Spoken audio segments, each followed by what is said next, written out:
জয় গুরু। খামখেয়ালি প্রাণ চ্যানেলে আপনাদের স্বাগত। আজ আমরা পড়ব শ্রী শ্রী নিগমানন্দ উপদেশামৃত গ্রন্থ থেকে কিছু অংশ। জয় গুরু। সত্যলাভের পিপাসায় অনিবার্য ব্যাকুলতা নিয়ে যে পথেই যাক না কেন, তার প্রতি আমার অগাধ ভালোবাসা এবং দৃষ্টি থাকবেই। কেননা তোমরা সত্য লাভ করতে পারলে আমার কথার তাৎপর্য আরও ভালো করে বুঝতে পারবে। আর এটা ঠিক কথা যে বুদ্ধি দিয়ে আমরা যা বুঝি তাতে আমাদের মনের সন্দেহ ঠিক যায় না, কিন্তু নিজের অনুভূতির মাঝে সত্যকে পেলে তখন সব সংশয় ছিন্ন হয়ে যায়। আমার কাছে থেকে যদি সত্যের দরুন তোমাদের প্রাণ আকুল হয়ে ওঠে, তাহলেই যে আশ্রিত হয়ে থাকার ঠিক সার্থকতা হলো। আমি তোমাদের দিয়ে সেই আশায় পোষণ করি। কাজেই সত্যলাভের পথে যদি তোমরা উন্নীত হও, তাহলে যে আমার আরও আনন্দের বিষয়। কিন্তু খুব সাবধান হয়ে, কোথাও ভণ্ডামি না রেখে চলতে হবে এই পথে। অনেক সময় অর্জুনের মতো সম্মুখ যুদ্ধ দেখে আমাদের প্রাণ সন্ত্রস্ত হয়ে ওঠে, আর তখন ধর্মের দোহাই দিয়ে নিজের দুর্বলতাকে ঢাকবার প্রবৃত্তি জেগে ওঠে। কিন্তু এ তো ঠিক নয়। সাময়িক ধর্মবোধে তো মানুষের চরিত্র গঠিত হয়ে ওঠে না। তোমাদের মাঝেই অনেকে অনেকবার উতলা হয়ে উঠেছ, কিন্তু আমার উপদেশে আবার শেষে শান্ত হয়েছ। দুদিন পর তোমরাই এসে বলেছ বাস্তবিকই ওটা সাময়িক একটা ভাব এসেছিল। কাজেই যা করবে একটু ভেবে চিন্তে করাই ভালো। আমার এই ইচ্ছা নয় তোমরা সারা জীবন কেবল খাটুনি খেটেই মরবে। কর্ম চিত্তশুদ্ধির উপায়। কর্ম না করলে জন্মার্জিত কর্মসংস্কারের পুঁজি কিছুতেই ক্ষয় হয় না। তারপর আমরা বাঙালি জাতি, আমাদের ভাবের চেয়ে ভাবুকতাটাই বেশি। এই জন্যেই আমি তোমাদের ভাবের সঙ্গে সঙ্গে দেহ মন প্রাণকেও ভাবের উপযোগী সুদৃঢ় ও বলিষ্ঠ করে তুলতে বরাবর উপদেশ দিই।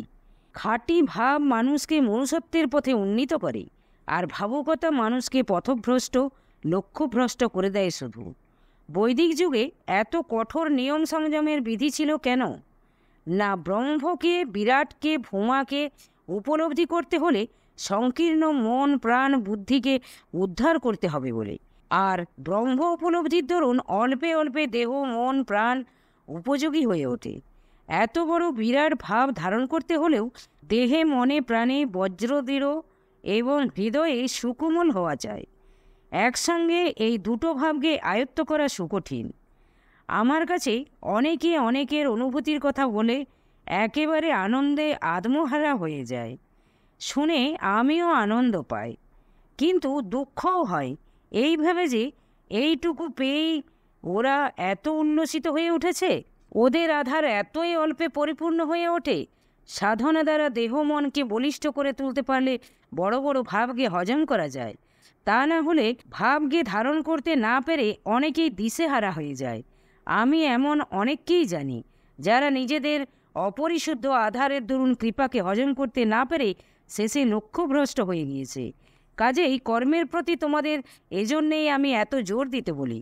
অবশ্য সব ভাবের ওপরই নির্ভর করে। কর্মকে সাধনা বলে মনে করে নিতে না পারলে সেই কর্মে জীবনের উন্নতি হওয়ার আশা করা বৃথা। তোমরা ভাবপ্রবণ, এই জন্যেই বলি কর্ম করে তোমাদের স্নায়ুগুলিকে একটু শক্ত করো, দৃঢ় করো। ভাবকে আত্মগত করে নিতে পারলে তাই সুনিয়ন্ত্রিত শক্তিরূপে পরিণত হয়, আর ভাবকে আত্মগত করতে না পারলে তা শুধু নিছক ভাবুকতা রূপে মানুষকে আরও উশৃঙ্খল করে তোলে। ভাব পেলে মানুষ আত্মস্থ হয়, আর ভাবুকতায় মানুষ আত্মকেন্দ্র থেকে বিচ্যুত হয়।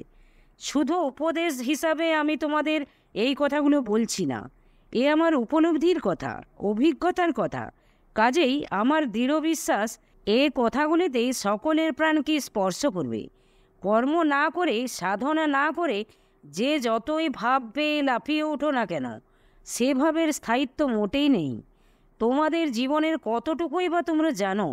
তোমরা তো কেবল বর্তমানের পুঁজি নিয়ে বড়াই করো, কিন্তু অব্যক্তভাবে তোমাদের মাঝে কোন কর্মের বীজ রয়েছে এবং তার ক্রিয়া যখন আরম্ভ হবে তখন কোথায় যাবে তোমাদের কর্মের গৌরবের অহংকার? এ কথা কি তোমরা ভেবে দেখেছ? তন্ন তন্ন করে বিশ্লেষণ করে দেখলে তবেই তো ভাবুকতা ছুটে যায়। ভাবুকতা নেশা মাত্র। এর নেশায় আত্মভোলা হয়ে মানুষ অজ্ঞানের পথে ধাবিত হয়। কিন্তু ভাব নেশা নয়, তা জ্ঞান সমুজ্জ্বল, চেতনাদীপ্ত। তাতে আচ্ছন্নতা নেই, মোহ নেই। ভাব পেলে মানুষ বৃক্ষ এইব স্তব্ধ, সমাহিত হয়ে আসে। কিন্তু তোমাদের মাঝে কয়েকজনের সে প্রশান্তির ভাব এসেছে? কয়জন অবিক্ষোভে সত্যের পথে চলতে পারছো? মানুষের ভিতর সরাট আত্মা রয়েছে, কাজেই মানুষ চিরকাল দাস হয়ে থাকবে এ কথা তো কিছুতেই সম্ভবপর নয়। কিন্তু সত্যিকার অনুভব লাভ না হতেই মানুষ যখন ব্যর্থ স্বাধীনতার অভিনয় করতে যায়, তখনই মরণ আর কি। অহংকার বিমূঢ়াত্মার নিজকে কর্তা বলে মনে করা পতনেরই কারণ। অহং ব্রহ্মাস্মি, এই অনুভব এত সহজে আসে না। এজন্যেই সন্ন্যাসের সাধনা। সন্ন্যাস নিলেই সন্ন্যাসী হওয়া যায় না। জীবন সুস্থ সবল বলিষ্ঠ হোক, তোমরা নির্ভীক প্রেরণাতে সত্যের পথে দ্রুত অগ্রসর হও, এ আমারও আকাঙ্ক্ষা। কিন্তু এই আকাঙ্ক্ষার মর্যাদাকে অক্ষুণ্ণ রাখবার একান্ত প্রয়াস কি তোমাদের মাঝে জাগ্রত হয়েছে? তোমরা স্বাধীন হতে পারলে তবেই না আমারও সন্ন্যাসের সার্থকতা। আমার উপলব্ধি যদি তোমাদের মাঝে সঞ্চারিত হয়ে পরিপূর্ণরূপে ফুটে না উঠল, তাহলে আমারও যে কত বড় দুঃখ, কত বড় জ্বালা। কারো জীবনকে কোনো দিক দিয়ে চেপে রাখবার মতো এত বড় পাপ আর দুনিয়ায় নেই। কিন্তু জীবনের বিকাশেরও একটা ছন্দ আছে, সুর আছে। কাজেই জীবনের উন্নতির একটা সুনির্দিষ্ট পথও রয়েছে। আমি চাই তোমরা পথ ধরেই পথ উত্তীর্ণ হও। আমি জীবনমুক্ত, এই বিশ্বাস যদি তোমাদের দৃঢ়মূল হয়ে থাকে, তাহলে আমি কর্মের প্রলোভন দেখিয়ে তোমাদের বন্ধন দশায় ফেলব। এ অনেক কল্পনা তো আসতেই পারে না। আমি চাই তোমরাও জীবন মুক্তির আস্বাদন করো। আমার শুদ্ধ বাসনা তোমাদের শুদ্ধ দেহকে অবলম্বন করে বিকাশ লাভ করুক। আমার সচেতন ইচ্ছা বিভিন্ন আধ্যাত্মিক গুণ ও শক্তিরূপে তোমাদের মাঝে ফুটে উঠুক। আমি জানি দিব্যভাবে কর্ম করতে হলে আধ্যাত্মিক স্বরূপে ফিরে যেতে হয়। সেখানে মান অভিমানের উগ্রতা থাকে না। সকল কর্মের প্রেরণা সেই পরা প্রকৃতি হতেই উন্মুক্ত হতে দাও। কর্মের সাধনা রয়েছে। অহংকে বিসর্জন দিয়ে পরা প্রকৃতিকে আশ্রয় করতে না পারলে কোনো কর্মই সুষ্ঠুভাবে হয় না। আত্মসমর্পণের দিকে আমি এজন্যেই তোমাদের জোর দিতে বলি। সমর্পণের ভিতর দিয়েই জীবনের রূপান্তর আসে। শক্তির বিকাশ সমর্পিত শুদ্ধ আধারেই হয়। জীবনটা সমর্পণের সাধনায় সিদ্ধ হয়ে গেলে ভাগবত ইচ্ছার যন্ত্রস্বরূপ হয়ে তা দ্বারা নিজের এবং জগতের অশেষ কল্যাণ সাধিত হয়ে থাকে। অহংকে বিসর্জন দিতে না পারলে অন্তরে ভগবত ইচ্ছার বিশুদ্ধ প্রবাহ বইতে পারে না। জীবনে এই সিদ্ধ অনুভূতি না পেলে কিছুতেই জীবনের মোড় ফিরে না। সমর্পণই দিব্য জীবন লাভের একমাত্র পথ, নান্যপন্থা। নিষ্ক্রিয় জীবন ব্যর্থ জীবন। কিন্তু আমি চাই কর্ম করেও তোমরা নির্লিপ্ত থাকো, নিরভিমান হও। আর এর একমাত্র উপায় হলো সমর্পণের সাধনা। তোমরা নিজেদের দরুন কিছুই করছো না, সব শ্রীগুরুর পিত্তর্থী। কাজেই কর্ম করে যে আনন্দ লাভ করছো তোমরা, তা হলো ইষ্টেরই আত্মিক তৃপ্তির বিশুদ্ধ অনুভব। কাজেই তাতে তোমরা নির্লিপ্ত হয়ে আধ্যাত্মিক পথেই কেবল অগ্রসর হচ্ছ। যারা মনে প্রাণে সমর্পণের পথে চলেছ, তারা এই চলার মাঝে সেই দিব্য অনুভবের আভাস পাবে। এই আনন্দে তোমরা আরও বিশ্বস্ত হবে, সমর্পণের মহিমায় চিরপ্রবুদ্ধ হবে। তোমরা তো অবুঝ নও, সত্যলাভের দরুন প্রাণ দিতে পর্যন্ত প্রস্তুত। বেশ, তো আমার এই কথার মাঝে সত্যতা রয়েছে কিনা তা তোমরা পরীক্ষা করে দেখো না। সবাই না পারো, অন্তত 5টি সমর্পণের সাধনায় জীবন উৎসর্গ করো। মন প্রাণ উজাড় করে দিয়ে এই সাধনায় লেগে যাও তো দেখি। দেখবে তোমাদের জীবন দিয়ে কোনো মহৎ উদ্দেশ্য সাধিত হয় কিনা। সাধনার বিচিত্র পথ রয়েছে, সবাই এক পথের যোগ্য নয়। কাজেই তোমাদের সকলকে দিয়ে আমি এক পথে সিদ্ধিলাভ করাতে চাই না। তার দরুন এখানে যে কেউই থাকুক না কেন, আমি তাদের মন বুঝে তারপর সাধনার রীতি বলে দিই। সবাইকে আমি এখানে থাকতে বলি না।